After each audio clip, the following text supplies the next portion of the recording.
Welcome to the Australian Hiker Podcast, Australia's longest running hiking podcast, downloaded over 500,000 times in over 145 countries and providing you with an Australian perspective on all things hiking. We're your hosts, Tim and Jill Savage. This is episode 193 of the Australian Hiker Podcast, and in this week's episode we talk about week 2 on the Tasmanian Trail. In this week's episode, at my second week on the Tasmanian Trail, we continue to listen to my on-trail recordings, and in addition we talk about trail towns. We hope you enjoy. Before we get into today's episode, if you'd like to help support Australian Hiker and this podcast, there are a couple of ways that you can help us out. Firstly, by subscribing on your podcast host of choice so that each episode is available as soon as it's published, and if you have the opportunity, leave us a 5-star review. Another way to support us is go to the Australian Hiker website at www.australianhiker.com.au and click on the Support Us page and buy us a coffee. You can do a one-off donation or become a monthly supporter. All donations are greatly appreciated and help us to continue producing this podcast and blog. Now let's get on to today's episode.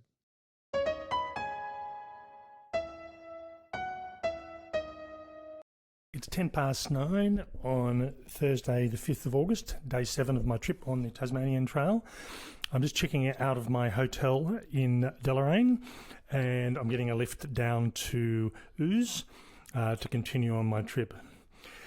Now, I chose that for a couple of reasons. Firstly, it was where I need to pick up a resupply box, and that's been a bit of my first resupply box turned up in 2 days. This one went for a bit of a wander and is almost there, but I may end up redirecting that because I'll pick up a separate box on the way down to Ouse.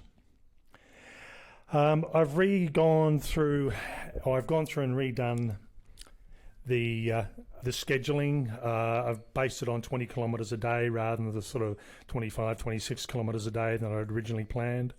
And that way it'll give me a bit more realistic expectation of how I'm travelling, which means I know where I'll be heading to over the next week and I know where my next rest stop is.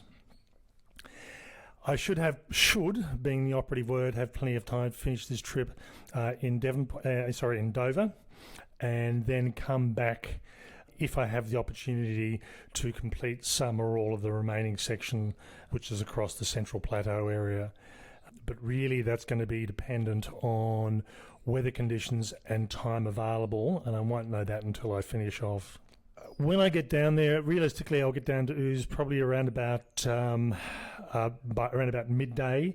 I need to drop into the post office and sort myself out. I will actually have some stuff to send home, so I'll put a small box and just send any leftovers home. It gives me a good opportunity at the end of the trip to work out what I didn't eat and make adjustments for the next trip coming forward. I was actually planning on staying in Ouse tonight, tenting it, but if it's 1 o'clock, 2 o'clock, I'll probably end up just walking for 2 or 3 hours and then camping it overnight just to get an early head start on tomorrow. This next session includes a flood diversion, and again, the way the water is, I'm just assuming that there's no way knowing that I or anybody else is going to be able to get across some of these rivers for another week or two, and there is more rain forecast later this weekend, so I think it's going to be a few weeks off before it's low enough for people to cross unassisted. So I'll be doing the flood diversions. There's also a private property diversion. Normally this is a property that you need to get permission to cross, not so much for any particular reason that the farmer doesn't like anybody, but apparently he allows hunters on his land, and obviously you don't want people hiking as people are shooting at the same time. So it's good on the farmer for providing the opportunity and being cautious about people's safety. So I've looked at where there's potential crossings and creeks and rivers, trying to avoid those as best I can. It's almost going to end up being a bit of a choose-your-own adventure. So it looks like when I leave Ouse today, I'll do a bit of a short highway walk and cut into the trail after the potential creek crossings to get them out of the way. So looking forward to getting back on the road again. Talk to you later.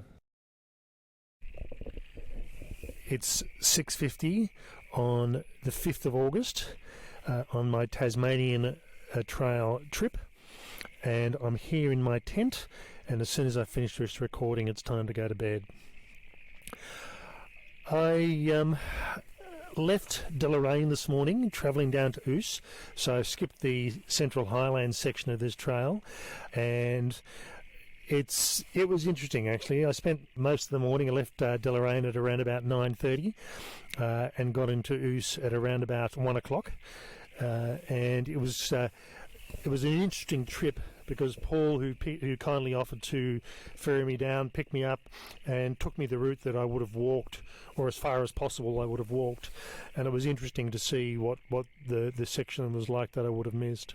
It's funny, the Central Highlands is one of those sort of areas where it's snow one day, anything up to sort of 70 centimetres, and then 5 or 6 days in a row there's nothing. It's just foggy or misty, or it really depends on what the weather conditions are doing.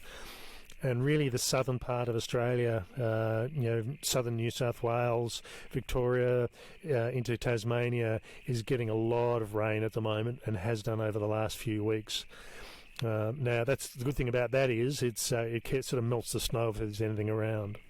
Picked up my resupply box, which I was due to pick up in Bracknell, and then headed towards Ouse. And about 5 minutes before we pulled into Ouse, I get a message from Australia Post saying my other resupply box has also turned up.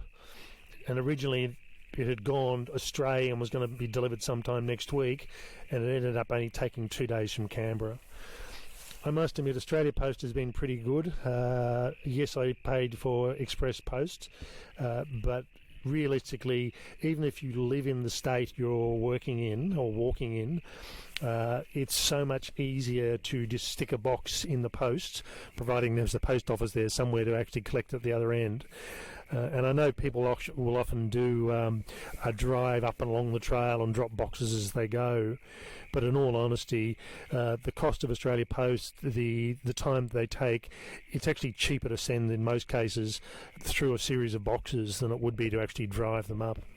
I'd actually planned on staying in Ouse this evening and starting walking tomorrow, and my next leg of my trip is roughly 80 kilometres, and by the time I'd gone through, got my resupply box, I'd actually forwarded my second box on to a later part of the trail for use later, and I'd sent a few food bundles home that I know I won't need.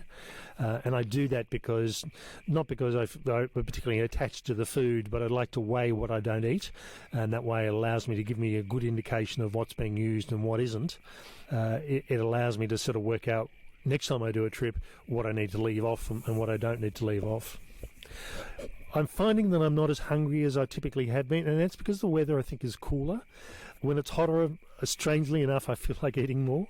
But I'm carrying an extra bit of body weight at the moment, so I think I'm consuming that rather than having to eat food. So I've got a lot of snacks left over. I've certainly eaten the meals, but a lot of snacks left over. You may be able to hear it in the background. There's a lot of frogs in the campground that I'm staying at the moment, and that's because I'm staying adjacent to the Derwent River, which is probably, if I walk down to the river, is probably around about 80 or 90 metres. But having said that, even though this is a large sort of campground, there's a bit of water in the lower section of it due to all the rain, and it's surrounded by a marshland is probably the best way I can describe it. And you look at it and think, yeah, this is definitely marshland, and this is also full or infested with snakes as well. So it's just something that I get the feeling that it is, and I wouldn't want to go walking through the long reeds, even though it's a cold time of the year. I'm sure that's where a lot of snakes are, and I had a batch of kookaburras earlier on today turned up, which is often a good indication there's food around for them. At the moment, there's lots of frogs croaking in the background, and I think they're going to keep me awake for a lot of the night. There were some ducks floating around as well in what is a large pool of water that's probably only 2 inches deep, but they decided they like that. And because I am so close to the water and it is so moist down here, it is going to be a fairly cool night. I can feel it now. I've got my puffy jacket on, I've got my socks on, and I'm toasty. But given that it's only sort of 10 to 7, it's roughly 10 degrees according to the Weather Bureau, but it just feels a lot colder than that. So I do have my sleeping bag liner if I need to boost up the warmth. Basically now I'm in the Derwent Valley, and looking at the guidebook, it really does talk about this is a different climatic sort of area.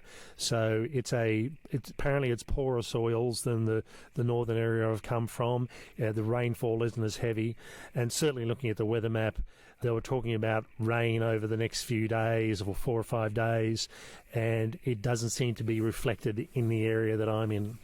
Now, whether that changes or not, it's a different issue, but certainly where I've just come from in more the northern part of the island, it was going to be very wet over the next few days, where I think I've got the next 2 days. One was about 0 to 4 millimetres of rain, and the other one was about 0 to 2 millimetres of rain over the next few days, which is not a lot. I think I can cope with that, and it's what I've been getting already in the time that I've been walking. Weather today was pretty good, walking-wise. I didn't have to put my jacket on at all. In fact, about 15 minutes after I started walking, I had my puffy jacket on and I took that off, and I only just put it back on again once I got to the campground. Campground's 2 layers. It has an upper layer, which is basically a grassy paddock with a men's and women's toilet block in it, which is open to vehicles. And then you go down a hill through a boom gate, which blocks off vehicles, and there's a picnic shelter. So it's got a couple of tables, a weatherproof shelter. It's on 2 sides, and it's a bit more private and a bit less windy. Not that it is windy at the moment, but there's a bit less impact on the wind. So this is where I opted to stay. If I had been up the top, I would have been having vehicles go past on a regular basis, and it's close enough to the road that I would have had the lights shining and the noise of the cars all night. Here I just get the frogs. So tomorrow morning the plan is again to head off. I'm looking at, because I've done the 10 or the 9 kilometres today, I've got 70 kilometres left to do, and I'll probably end up doing that. Potentially I could do 23 and a half kilometres and do it in 3 days. I'll see how that goes. It depends on the terrain and what I'm walking through. But in all honesty, I'm planning on taking 3.5 days to do that. So it'll get me into my next town stop, which is in New Norfolk. Where are we today? So it's Thursday today, Friday, Saturday, Sunday, probably around about midday on Monday. Might be earlier, might be later, it just depends on how things go. I've got enough food to get me through, and in fact I've got probably a couple of days on top of that as well, so it's always handy to have that extra food just in case. I'm getting into the routine of the hike. I must admit I wasn't feeling overly happy on the first day, and it just wasn't quite sure why, but certainly I'm more into long distance hiking mode. Go into a routine, start thinking about things, having the odd strange dream, which I've had over the last couple of nights. I'm a sci-fi buff, and having dreams that involve you being in sci-fi movies is always pretty interesting. Maybe that was the chicken parmigiana I had for the last 2 nights at the hotel in Deloraine. I do love the little country towns. They know how to feed you. In fact, they know how to overfeed you. You know, the meals that I've had on both breakfasts and dinners that I was in Deloraine would have quite comfortably done 2 people. So, I ended up eating what I could, but I ended up eating a lot of food in both cases. Okay, I think it's probably time for me to head off to bed, and I'll see how I go sleep-wise with all these frogs. Talk to you later. One thing I'll add to that last recording, and one of the reasons for having a fitful sleep, there was a possum that jumped out of the tree adjacent to the hut behind me, landed on the roof with a fairly loud thud, and then headed out down to the ground.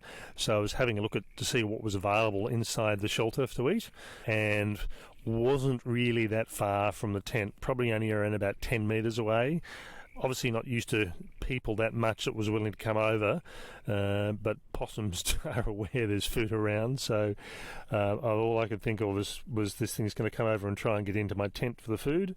It didn't, but it was just kept me awake.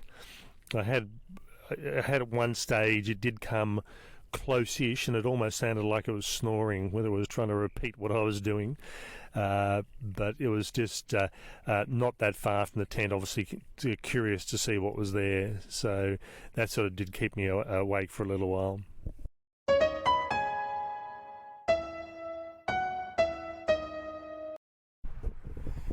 It's just past 6 o'clock on Friday the 6th of August, and I'm just in my tent, and as you can probably hear by the traffic going past, I'm not that far off the side of the road.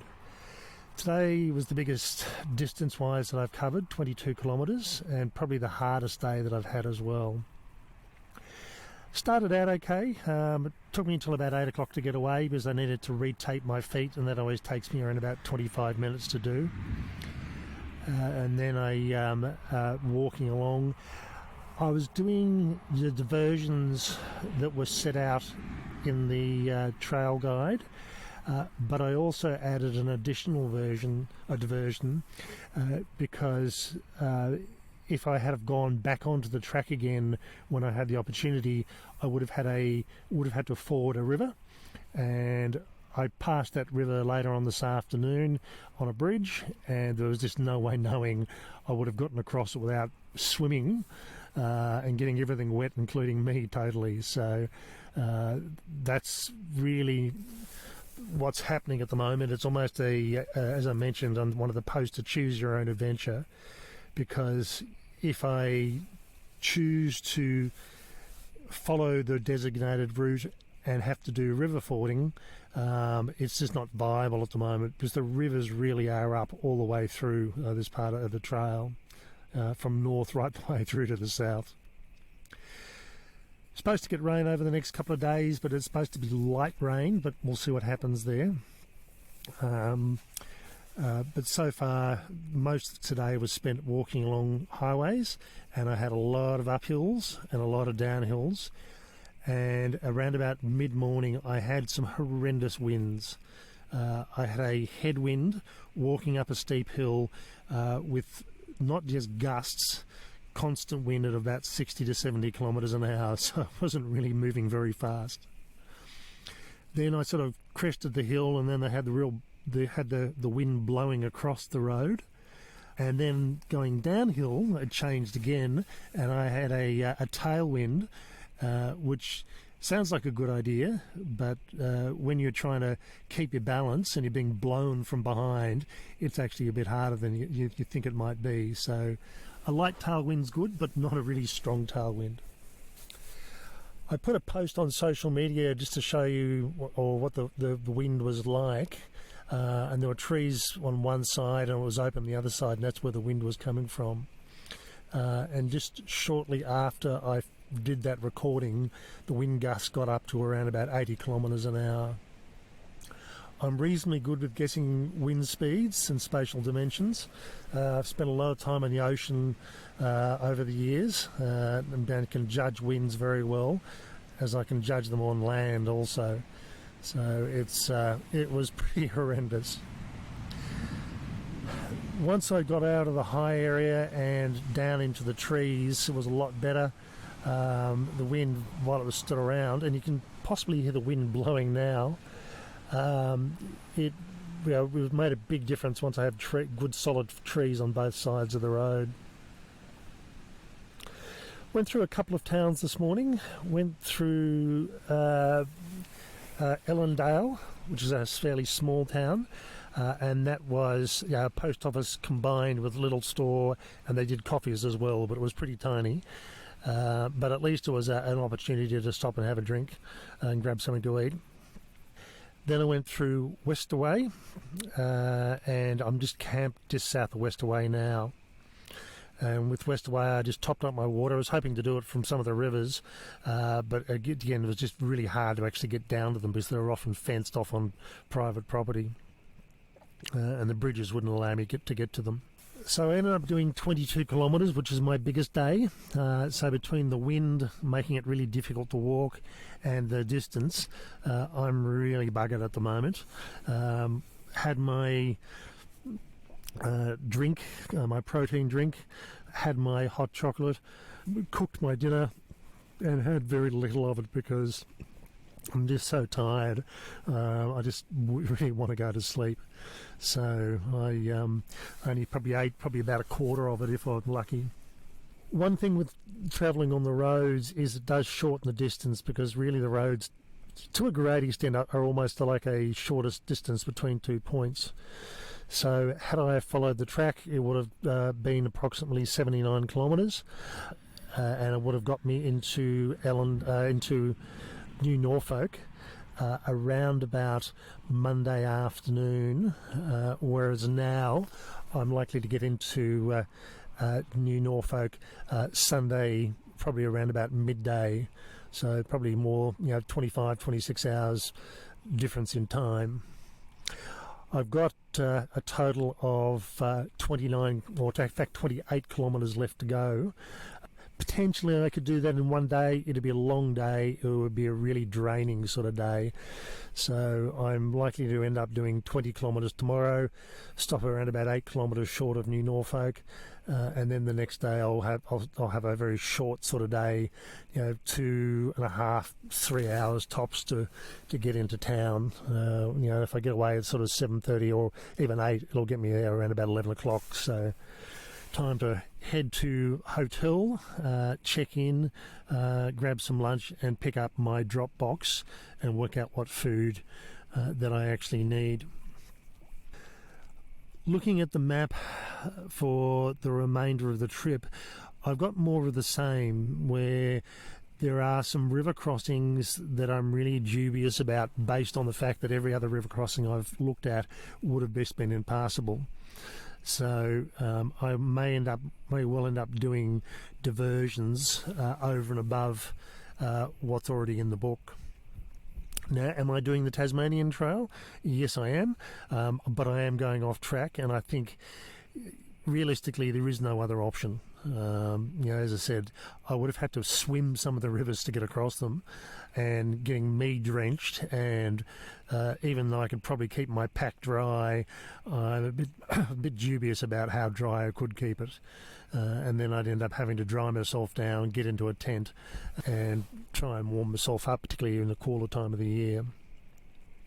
So I think it's one of these sort of things that, if you're a purist, you're going to say, well, I haven't done the Tasmanian Trail. Yes, I've missed out a section of it, although I've driven it, and I've gone off track. But really that's the only option I've got if I'm trying to complete this walk at this time of the year. So it's one of those sort of things. When I do the final write-up for this walk, I will actually discuss what I've done and why, and I'll certainly make recommendations about, if you wanted to do this track, when the best time of the year to go through and do them would be. And certainly I've got a good indication of that, and I knew that before I started this trip, but I thought, it'll be fine, I should be able to get across the rivers. But no, not with the amount of rain that we have had over the last few weeks. Tasmania gets a lot of rain anyway, but it's just been constant, and the ground is saturated, so as a result, every time it rains at the moment, the water runs off, it doesn't soak in. And just that constant rain on a regular enough basis that doesn't allow the ground to dry out.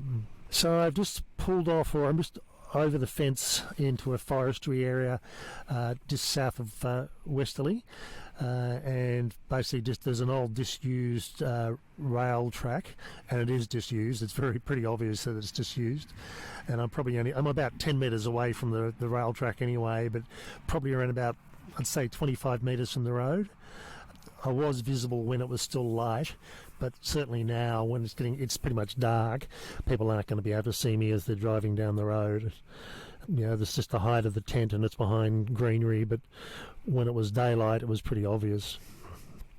I could have kept on going to find a potentially better spot, but that could have been another kilometre or 2 kilometre, and I've just gone to the stage where it was time for a break. Tomorrow I've got an early town stop, and that is Bushby, I think it is, and forgive me if I'm getting this wrong. It's dark and I haven't got the light on, so I think it's Bushby, which is a relatively major town. It's bigger than Westerly. It's got a supermarket, at least it's got a supermarket logo here. I don't know what that actually means. It might be pretty basic, but it means I can sort of stop in and get a hot chocolate and get some food if need be. I'm finding that I'm not eating as much as I used to eat. Now, partly it's because of the cooler weather. And even when you do the Larapinta Trail at this time of the year, it might be down to sort of 3 or 4 at night time, but it can get up to 30 degrees during the day. Here, I think the daytime temperature is about 11 degrees today.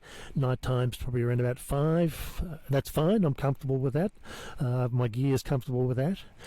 But as a result, it's quite interesting from my perspective. I'm not drinking as much, so I've had 2 litres of water do me from yesterday at about 1:30 through till this afternoon, and when I refilled it there was about half a litre left. So, sorry, 2.5 litres down to half litre. That's 2 litres in basically 24 hours, and that's including cooking dinner. So again, I'm just not as thirsty, not as hungry. I've got a lot more food left over. It's just the way I'm feeling at the moment. Okay, I am going to go to bed because I'm reasonably tired, and I think I will get I think it might be a disturbed sleep again with this traffic. I'm guessing the traffic will slow down over the next few hours, but it is a busy road, which does surprise me. Okay, talk to you later.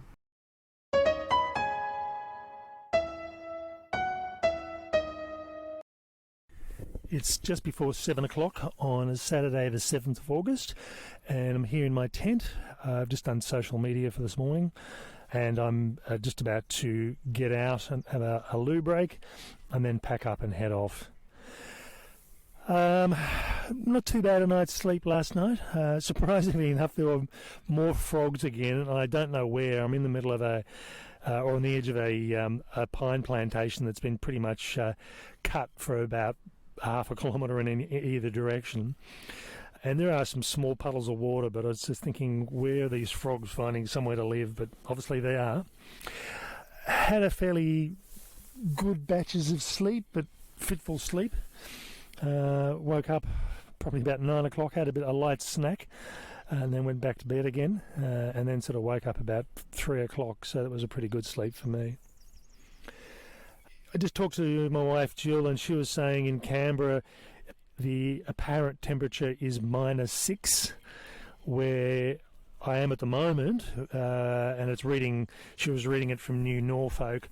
The apparent temperature is 6 degrees, with the actual temperature being about 11. So good, warm, comfortable. I'm not freezing at all. I do actually have a thermal sleeping bag liner just in case, and I've only used that once while I've been camping, and that's when the temperature did get down to about -1. But otherwise it's been pretty good.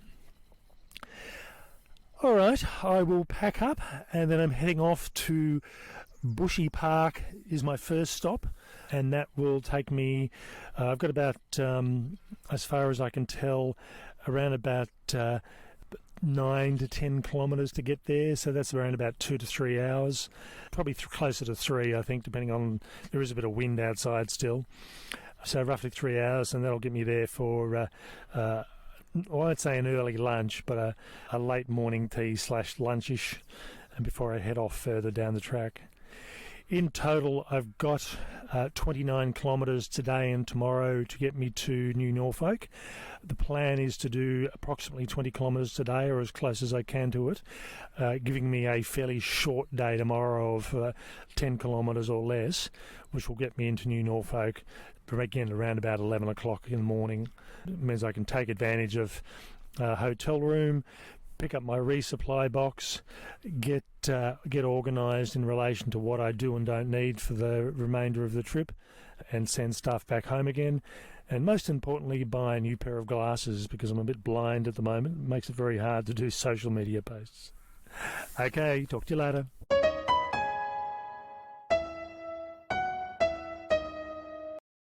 It's Sunday the 8th of August. I'm here in New Norfolk in my motel room. I actually arrived here yesterday afternoon, I planned on staying out, tenting it last night and just having a short walk in, but I decided that I got to a stage later in the afternoon. I still had about 10 to 12 k's to go, and just decided that I was done for the day, so I got a lift in. Now, I'm glad I did, because I was road walking it in, and the roads, at least in this part of Tasmania, aren't really built for road walking. I found that I was having to change from one side of the road to the other. In some instances, I was walking along the road or along the bitumen, because the bitumen would stop and there'd be a steep drop-off, which was pretty much impossible to walk. I'll talk about towns more specifically later in this podcast, but I was trying to work out why New Norfolk, supposedly according to the guidebook, it had pretty much everything you want, and it does. It's got a Woolworths, it's got a McDonald's, it's got a number of other stores, but everything seems to be shut on Sundays. So when I got up this morning to go for breakfast, there were a number of cafes that no longer existed, even though they were here earlier in the year. They didn't open until 10 or 11 o'clock in the morning, which is, that's fine for brunch, but it's certainly not fine for breakfast. I ended up going to one of the chain bakery type stores, and it was really good. But it was just one of those sort of things that there's a lot of stores that just don't seem to open. I needed to wait until 9 o'clock to go to the chemist to find a replacement pair of glasses, which I did.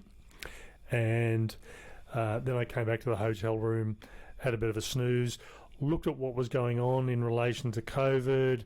I had a bit more look on detail of the rest of the trail, and really between the rest of today and tomorrow, I've got some decisions to make about how I'm going to progress and what I'm going to do.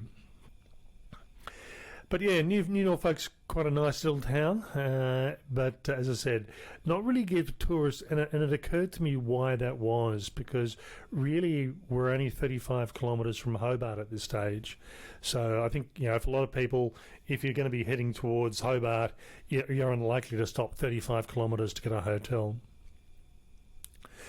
Okay, that's it for the moment, and I'll be producing the podcast on the Monday, and that's and one of the reasons I'm here for 3 nights is that I need to pick up my resupply boxes, and understandably enough, the post office isn't open Saturday afternoon, isn't open Sunday, opens up at 9 o'clock on Monday, so I need to pick up the box, work out what I need to finish off the rest of the trip, send the rest back. Okay, talk to you later.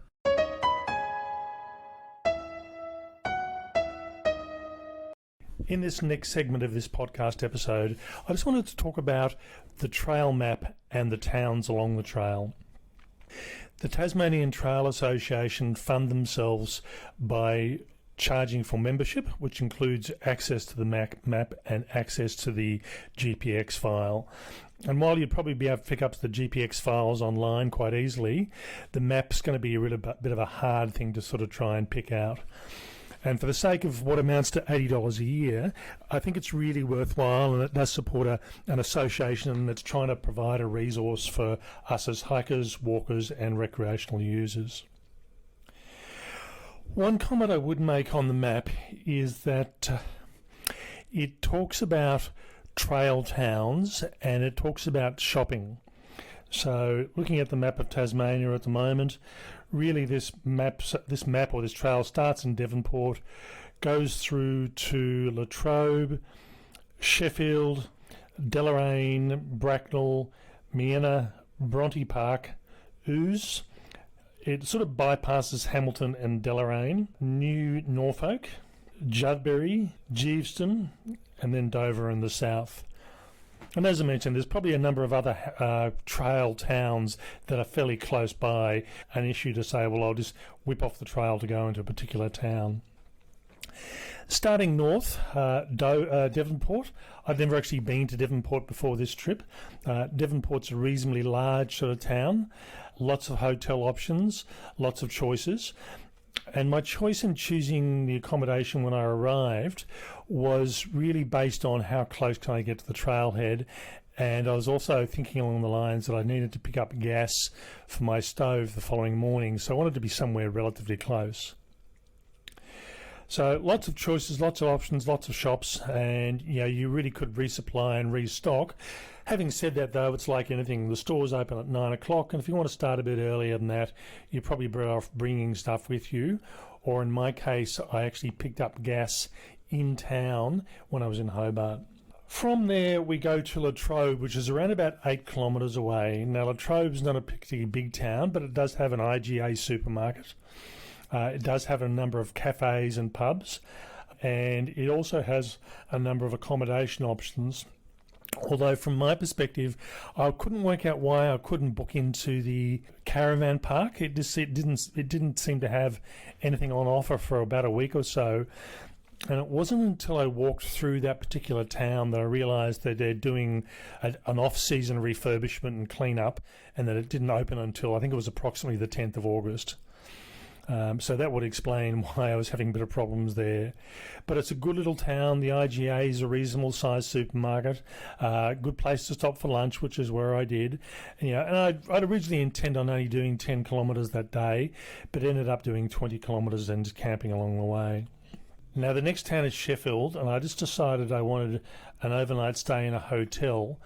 Now, partly that was because I'd done so well walking along the trail, avoiding all the mud and water and keeping my feet fairly dry. And the last section coming out of the trail into the town of Sheffield itself is a farm road. We'd had a lot of rain. It was used for shuffling cows up and down the particular paddocks. And as much as I tried, I took a step to try and avoid the water and ended up having the mud and water go over my boot height, and they were a high boot.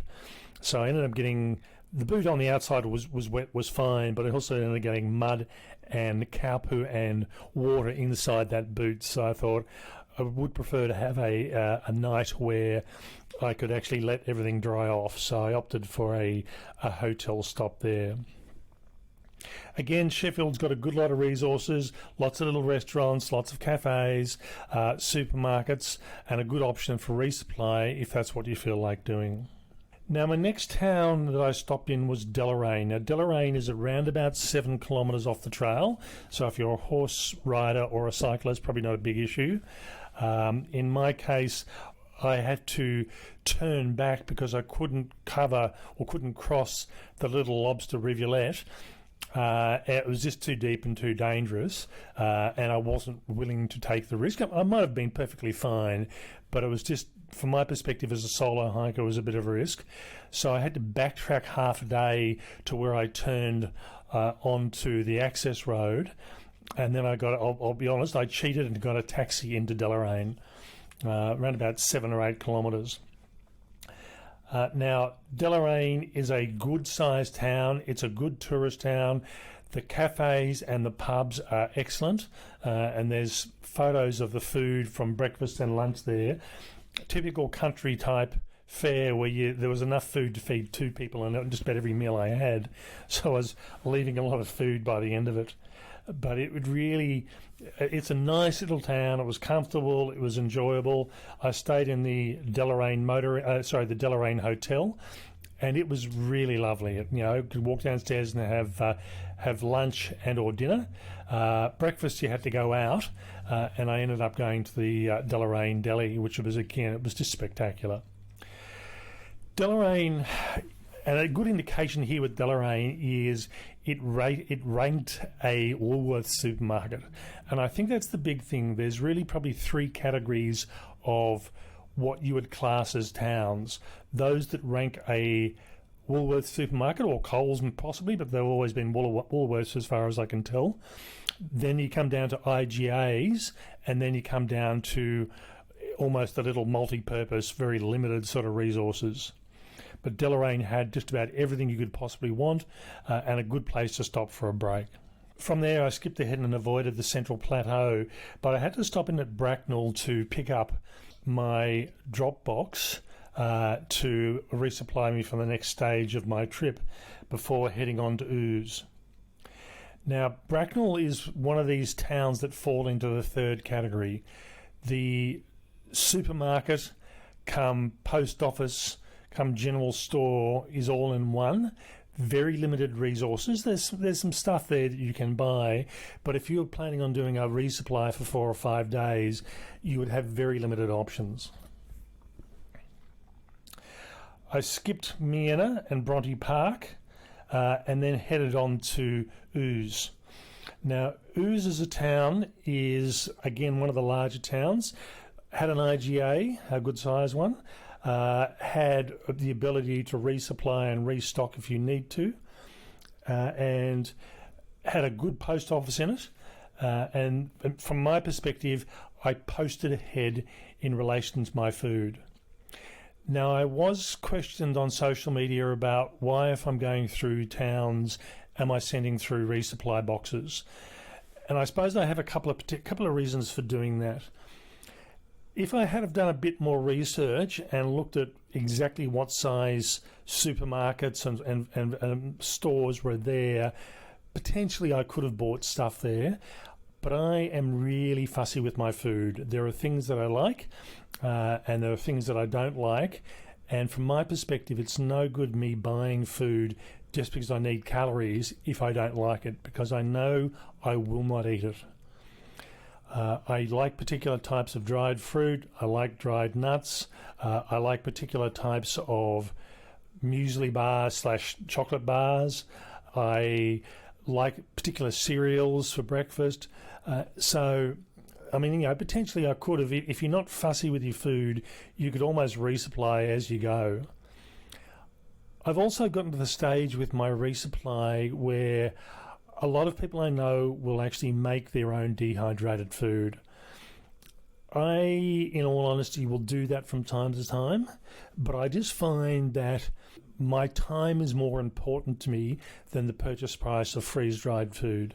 I would rather buy a batch of freeze-dried food, and typically I have a top 5, and that's what I tend to rotate through in relation to single overnight trip or single hiker trips, solo trips. And that includes a couple from backcountry cuisine and around about 3 from campus pantry. I know I can eat them over and over and again, and I like them, and I do not get sick of them.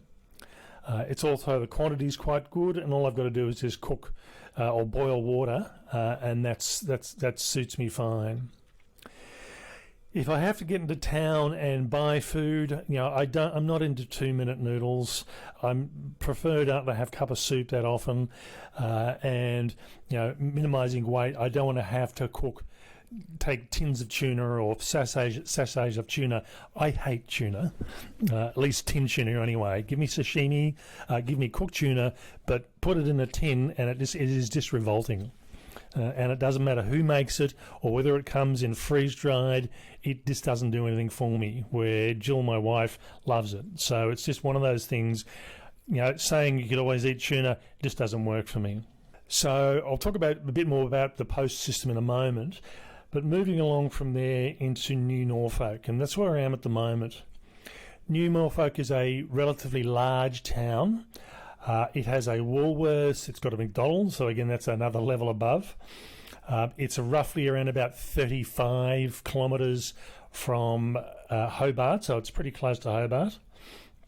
And it really does rate as a town as far as facilities and availability.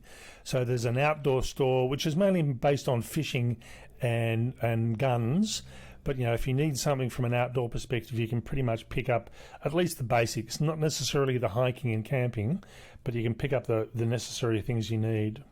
Now, I haven't gone any further south than New Norfolk at the moment, but my comment would be if you're using the guidebook and planning to do this trip, have a look and see what is in the town. Go online with Google, do a search for IGA, do a search for Woolworths or even Coles for that matter, and see what's in the town. If they're not there, you're probably going to find your choices are going to be limited. And again, that's not a big issue if you're providing your own food, but if you're fussy on your food or you have particular likes or requirements, this is where it's going to become important. Now, as I mentioned, from my perspective, I use resupply boxes, so I'm guaranteed of getting the things I like. I know when I pick up a bag of food, and I number my food days, and they're pretty much, this trip I've actually reduced the number of calories from what I did on the previous one, and I base that on what I send home. So even if I don't use something, I will send my food home, I'll weigh it, I'll work out what I don't do and don't like, and that way it allows me to plan for the next trip. So in this case here, I had roughly about 675 grams of food per day. That's freeze-dried and otherwise.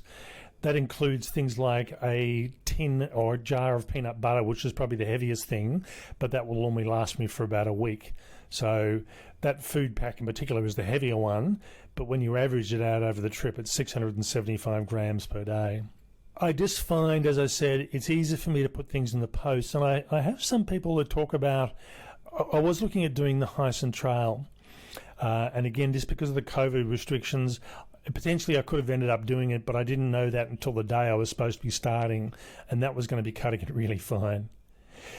But with the Hyson, I know that some people do drive up from Adelaide. They'll drop off food boxes as they go. But, that's basically a 1,200 kilometre trip if you do that. And you might say, well, okay, I'll take 7 days of food. That's maybe 150 kilometres, so you don't have to go the whole way. But for the sake of Australia Post, and they really do a good job. I think COVID has shown they can deliver parcels better than just about anybody.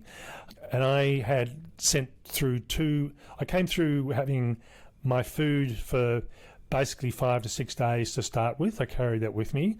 I then had a resupply box at Bracknell and then one at Ooze, and that should pretty much have lasted me through the entire trip, or will last me through the entire trip. The first box was around about 6.5 kilos.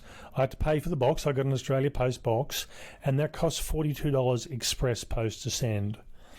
It got from Canberra to Bracknell in 2 days. So I used the Australia Post app, and I know exactly where it is and when it's moving.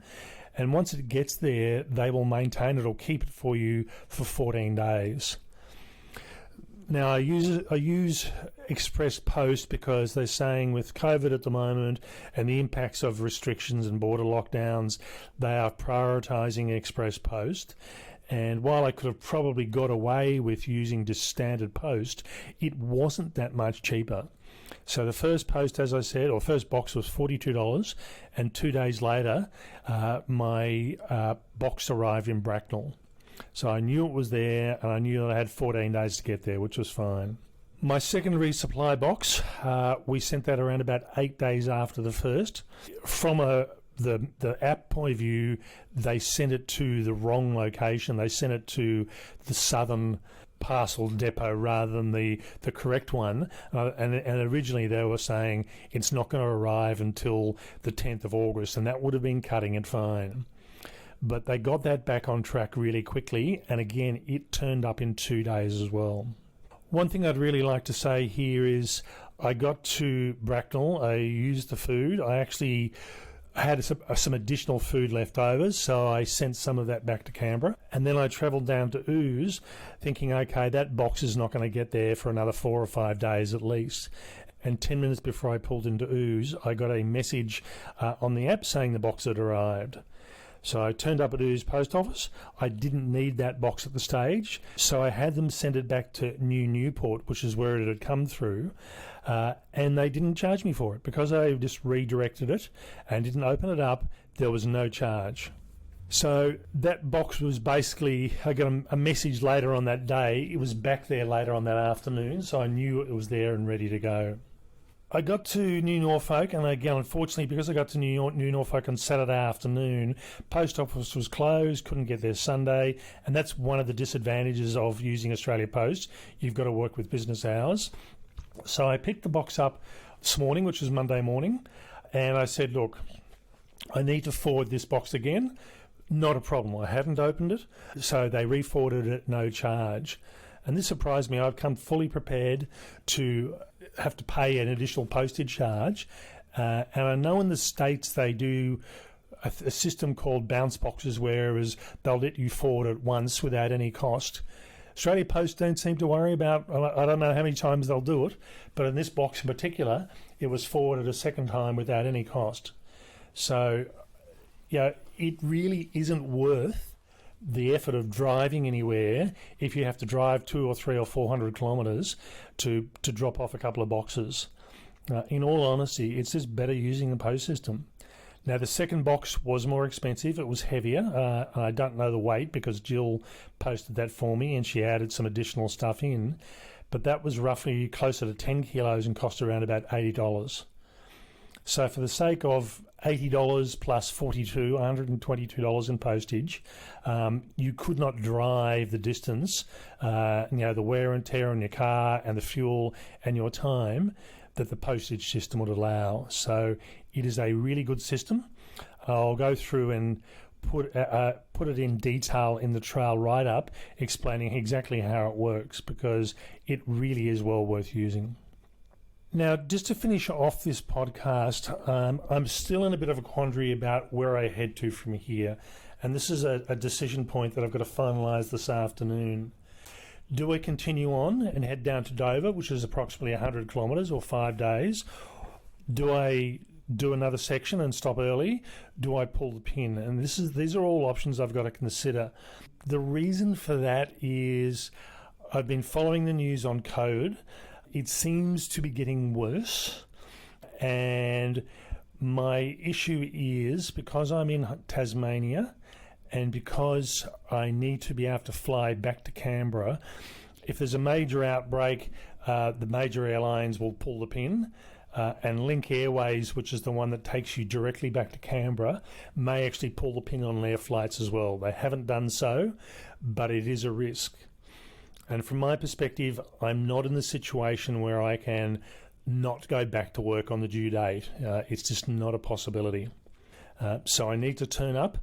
And worst case, if I've got a quarantine at home because something's gone horribly wrong, I can do that because I've got the ability to work remotely, but I need to be back in Canberra to do it.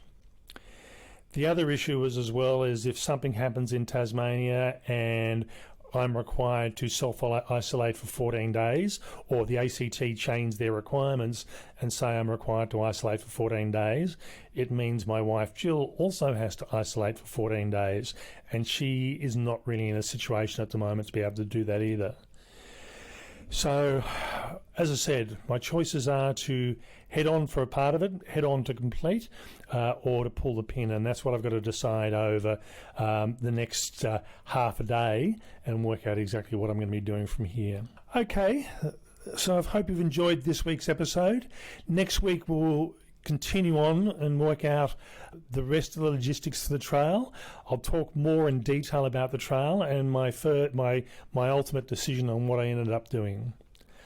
We hope you've enjoyed this episode. That's all for me. Bye for now.